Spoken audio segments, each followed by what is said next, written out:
আসসালামু আলাইকুম প্রিয় দর্শক, ফেব্রুয়ারি যতই ঘনিয়ে আসছে বাংলাদেশে আগামী নির্বাচনের চেহারাটা কেমন হবে সেটা যেন ধীরে ধীরে স্পষ্ট হয়ে যাচ্ছে। আর আমি বিস্ময়ের সঙ্গে লক্ষ্য করছি যে ক্ষমতায় যাওয়ার জন্য রাজনৈতিক দলগুলো কতটা তাদের চরিত্র পরিবর্তন করতে পারে সেটা আমি দেখছি বিস্ময়ের সঙ্গে। দেখুন, কয়েকটা ঘটনা বলি তাহলে বুঝতে পারবেন। কয়েকদিন আগে 4 তারিখে, আজকে 9 তারিখ, 5 দিন আগে উত্তরায় এই গণ আন্দোলনের সময় যে নিহত হয়েছিলেন মীর মাহফুজুর রহমান মুগ্ধ, তারই যমজ ভাই মীর মাহবুবুর রহমান স্নিগ্ধ, তিনি 4 তারিখে বিএনপিতে জয়েন করলেন। এবং বিএনপিতে সেই যোগদানের কালীন যে দৃশ্যটা আমরা দেখলাম, সেখানে বিএনপির মহাসচিব ছিলেন এবং অনলাইনে তারেক রহমান সাহেবও সেই দৃশ্যের সাক্ষী হয়েছেন এবং উনি সেখানে যোগ দিলেন।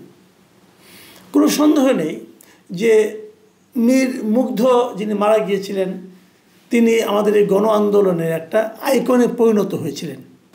সবাই এই নামটা এখন জানেন, কাজেই সেই নামের যে ব্যক্তি যিনি নিজের জীবন দিয়েছেন তারই যমজ ভাই তিনিও কিন্তু একটা গুরুত্বপূর্ণ ক্যারেক্টার হয়ে দাঁড়িয়েছিলেন। এরপরে এই জুলাই ফাউন্ডেশনের উনি দায়িত্বেও ছিলেন কিছুদিন, তারপরে যা হোক পদত্যাগ করেছেন। কেন করেছেন এটা নিয়ে নানা কথা আছে, সে আলোচনায় আমি যাচ্ছি না।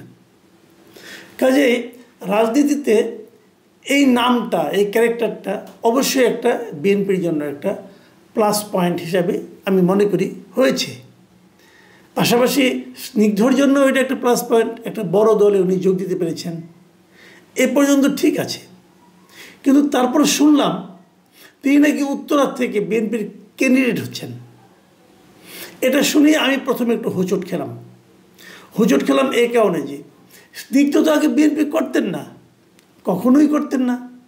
তাহলে উত্তরাতে এই যে আওয়ামী লীগের 16-15 বছর, আওয়ামী লীগের যে 15.5 বছর সময় শাসনকাল, এই সময় আওয়ামী লীগ যে বিএনপি নেতা কর্মীদের উপর যে নিদারুণ টর্চার করেছেন, এই টর্চারের সময়টাকে, দলটাকে ওখানে ধরে রাখা, এই সমস্ত কাজে দলকে ধরে রাখা, দলকে উদ্দীপ্ত করা অথবা দলের হয়ে কোনো না কোনো কাজ করা, এই কোনো কাজে গত 15.5 বছর কি মীর মাহবুবুর রহমান স্নিগ্ধের কোনোরকম ভূমিকা ছিল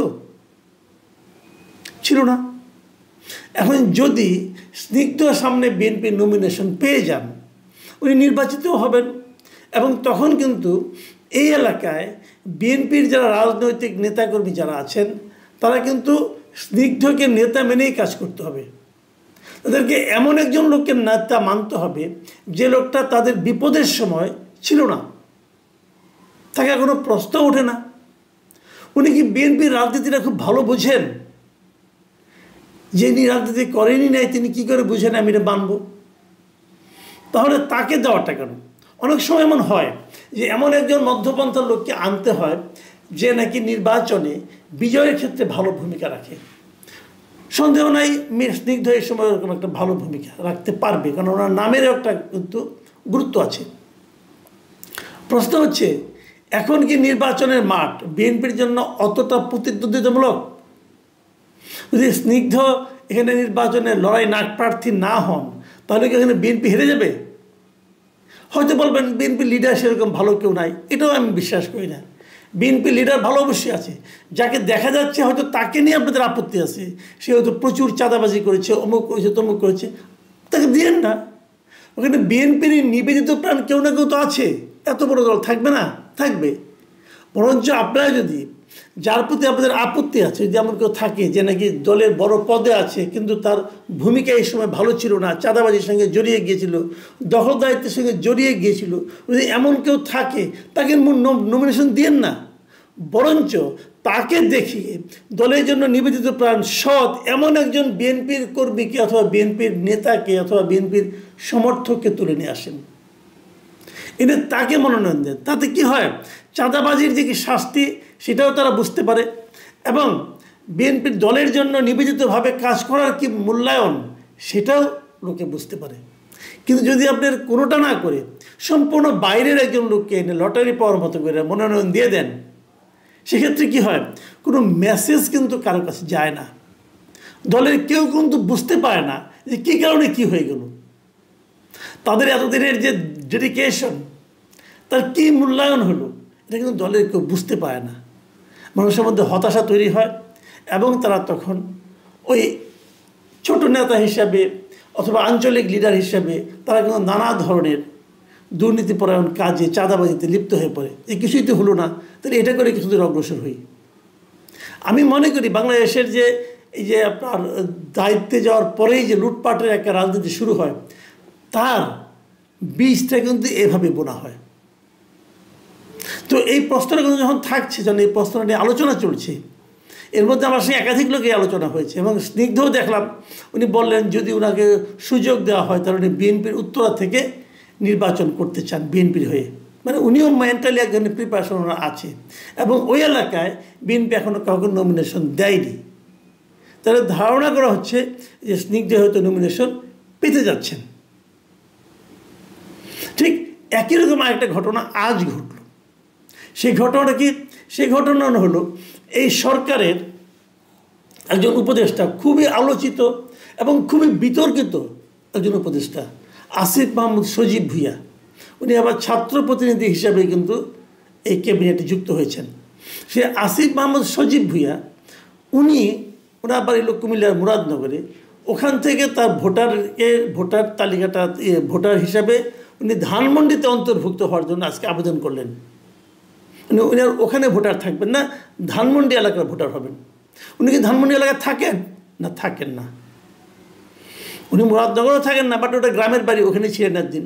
ওখানে উনি চেষ্টাও করেছেন, নানা ধরনের কাজকর্ম করেছেন, কিন্তু যখন ওখানে দেখা গেল যে মোফাজ্জল হোসেন কায়কোবাদ সাহেবকে নমিনেশন দেওয়া হয়েছে, বিএনপি মানে দিচ্ছেন বলে ঘোষণা করেছে, তখন উনি হতাশ হয়ে হয়তো ওখান থেকে নাম কাটিয়ে ধানমন্ডি আসতে চাচ্ছেন।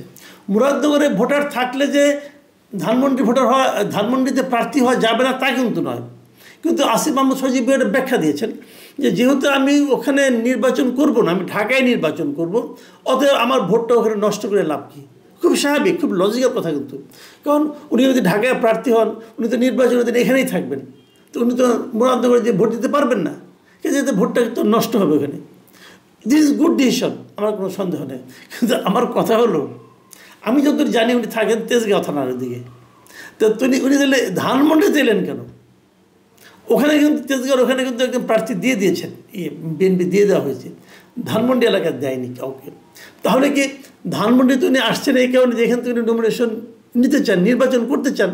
হ্যাঁ, উনি নিজেও এটা বলেছেন যে উনি নির্বাচন করবেন। উনি একদম কনফার্ম করেছেন যে আমি নির্বাচন করব, এবং এটাও বলেছেন আপাতত সিদ্ধান্ত স্বতন্ত্রই করব, তারপরে দেখব কোন দলের সঙ্গে কোন দলে যেতে পারি, অথবা দলের সঙ্গে আমার সম্পর্ক হয়, তাহলে সেই দলের নমিনেশন নিয়ে আমি নির্বাচন করব। তাহলে আসিফ মাহমুদ সজীব ভুঁইয়া নির্বাচন করছেন, উনি ধানমন্ডি এলাকায় ভোটার হতে চেয়েছেন, অতএব উনি ধানমন্ডিতে ভোটার হবেন। কিন্তু কোন ঠিকানায় হবেন, এখনও তো ওনার ধানমন্ডিতে কোনো ঠিকানা আছে বলে আমি জানি না। ধানমন্ডিতে থাকবেন ঠিক করেছেন, কিন্তু একটু বাসা ভাড়া করেছেন, তাহলে কোন ঠিকানা দিয়েছেন আমি এটাও জানি না, হয়তো খোঁজ দিলে জানা যাবে। তো উনি যখন ধানমন্ডি থেকে নির্বাচন করবেন ঠিক করেছেন, এমন একটা জায়গা থেকে করবেন বলে ঠিক করেছেন যেখানে বিএনপি এখনও কাউকে নমিনেশন দেয়নি। এখানে কিন্তু বিএনপির আমার বিবেচনায় খুবই ভালো ডেডিকেটেড দুজন প্রার্থী আছে, একজন ব্যারিস্টার অসীম, একজন শেখ রবিউল আলম রবি। দুইজনই যথেষ্ট পরিচিত এবং দুইজনেরই অনেক এখানে আপনার মানে গুরুত্বপূর্ণ ভূমিকা আছে দলকে টিকিয়ে রাখার জন্য, এবং দুইজনই অনেক দিন ধরে বিএনপি করেন, দুইজনই চমৎকার বলেন, দুইজনের সঙ্গে আমার ব্যক্তিগতভাবে পরিচয় আছে এবং দুইজনকে আমি অত্যন্ত ভালো মানুষ বলে জানি। তো এদের যে কোনো একজন বাদ পড়লে আমার মন খারাপ হতো। এখন যদি দুজনই বাদ পড়ে যান তাহলে কি হবে? আবার ফর্চুনেটলি আমি নিজেও ধানমন্ডি এলাকার ভোটার, আমি এলাকারই ভোটার, তাহলে আমাকে তো একজন ভোট দিতে হবে। আমি এই দুজনে যে কোনো একজনকে পেলে আমার মনে হতো না ভালো একজন ক্যান্ডিডেট পাওয়া গেছে। কিন্তু এখন যদি আমাকে আসিফ মাহমুদ সজীব ভুঁইয়াকে ভোট দিতে বলা হয়, সেটা দেবো না ভাই, আমি আগেই বলে দিলাম। আমি দেবো না মানে কেন? কারণ ওনার আমি এত কর্মকাণ্ডের কথা শুনেছি, স্ক্যান্ডাল শুনেছি, দেখেছি, ওনার বিভিন্ন আচার আচরণের মাধ্যমে যে আচার আচরণের যে পরিচয় আমি পেয়েছি, আমার মনে হয় না যে আমি ওনাকে ভোট দিতে পারবো শেষ মুহূর্ত পর্যন্ত। আমি জানি না, জামাতের প্রার্থীও আছে, সেটাও দেখবো কে প্রার্থী, আমার ঠিক খেয়াল নাই, হয়তো তাকেও দিতে পারি, কে জানে, অথবা কাউকে দিতে নাও পারি, কিছুই বলা যায় না। যাই হোক, তবে আমি মনে করি অনেকে হয়তো ভাবছেন যে তাহলে যেহেতু এটা এখনো ফাঁকা আছে, তাহলে এটা কি তাহলে আসিফ মাহমুদ সজীব ভুঁইয়ার জন্য ফাঁকা রাখা হয়েছে? এটা কিন্তু আসিফ মাহমুদ সজীব ভুঁইয়াকে সাংবাদিককে জিজ্ঞাসা করেছিলেন, উনি অস্বীকার করেছেন। উনি বলেছেন, না, আমার সঙ্গে সেরকম কারোর সঙ্গে কোনো আলোচনা হয়নি, কাজেই আমার সঙ্গে কোনো আলোচনা হয়নি, অতএব আমি এটা বলছি না, কিন্তু আপাতত আমি স্বতন্ত্রভাবে নির্বাচন করব। কিন্তু ঢাকার মানুষকে জিজ্ঞাসা করেন, এই এলাকার ভোটারদেরকে জিজ্ঞাসা করেন, তারা সবাই কিন্তু একই কথা বলবেন যে ওনার জন্য ফাঁকা রাখা হয়েছিল। এবং এই যে ফাঁকা রাখাটা, এই যে এতদিনের যে ধারণাটা, আলাপচারিতা, যেটা নাকি মানুষ সন্দেহ করেছিল, সেটা যে সত্য হতে পারে, তার একটা নমুনা টের পাওয়া গেল উনি এই এলাকার ভোটার হওয়ার মাধ্যমে। আবার দুদিন আগে আমি এই আসিফ মাহমুদ সজীব ভুঁইয়া একটা অনুষ্ঠানে বলছিলেন যে 10-20 কোটি টাকা চায় না, ভোট করা যায় না, তাই আমাদেরকে ভাবতে হয়। মানে ওনারা যে ভোট করবেন কিনা জিজ্ঞাসা করা হয়েছিল হয়তো, অথবা নিজে থেকেই বলেছেন, টিভিতে যেটা দেখলাম আর কি, যিনি বলছেন যে 10-20 কোটি টাকা না থাকলে সংসদ নির্বাচন করা যায় না। তো এই বাস্তবতায় যাদের কালো টাকা আছে তাদেরই সুযোগ নির্বাচন অংশগ্রহণ করার। কাজে আমাদেরকে বারবার চিন্তা করতে হয় ইলেকশন করব কি করব না। ভালো কথা, এই কথাটা মানলাম। এই কথাটা আমি অন্য একটা অর্থ খুঁজে পাচ্ছি। সেটা হলো, উনি নির্বাচন করবেন কি করবেন না সেই দিন পর্যন্ত ওনার ধারণা ছিল, কারণ 10-20 কোটি টাকার লোক নির্বাচন করা যায় না। এখন উনি ঘোষণা করেছেন উনি নির্বাচন করছেন, তার মানে কি ওনার এর মধ্যে 10-20 কোটি টাকা কালেকশন হয়ে গেছে? নাকি এটা এমনও হতে পারে ওই সময়ে আওয়াজটা দিয়েছেন যাতে নাকি 10-20 কোটি টাকা এই 2-3 দিনের মধ্যে ম্যানেজ হয়, কেউ না কেউ তাকে দেয় যে আপনি যখন নির্বাচন করতে চান তাহলে টাকাটা নেন, আমাকে ওই কাজটা করে দেন। এগুলো কি কিছু আমি জানি না, বাট এই সন্দেহগুলো মনের মধ্যে জাগে। কিন্তু বটম লাইন হলো এই আলোচনার, আমি যেটা মনে করি, রাজনৈতিক দলগুলোর সবসময় উচিত হবে দলের প্রতি যাদের ডেডিকেশনটা বেশি, যাদেরকে দিলে দলের সম্মান বৃদ্ধি হবে, তেমন কাউকে মনোনয়ন দেওয়া। এমন কাউকে মনোনয়ন দেওয়া ঠিক হবে না যার সঙ্গে অনেক অনেক স্ক্যান্ডাল জড়িয়ে আছে। তাহলে কি হয়, দলের ইমেজ নষ্ট হয় এবং লোকে ভাবে যে এই দলটা এরকম স্ক্যান্ডাল আছে কোন লোককে যখন নিয়ে আসছে, তাহলে বোধহয় দল এগুলিকে এনজয় করে এবং দল বোধহয় নিজেরাও এগুলি করবে। আমি জানি না শেষ পর্যন্ত কী হবে, তবে আমরা এটা নিয়ে আমি অন্ততপক্ষে বেশ আগ্রহ নিয়ে অপেক্ষা করব যে উত্তরায় এবং ধানমন্ডিতে কী হয় এবং তার ব্যাখ্যাটা বিএনপির কাছ থেকে কী আসে।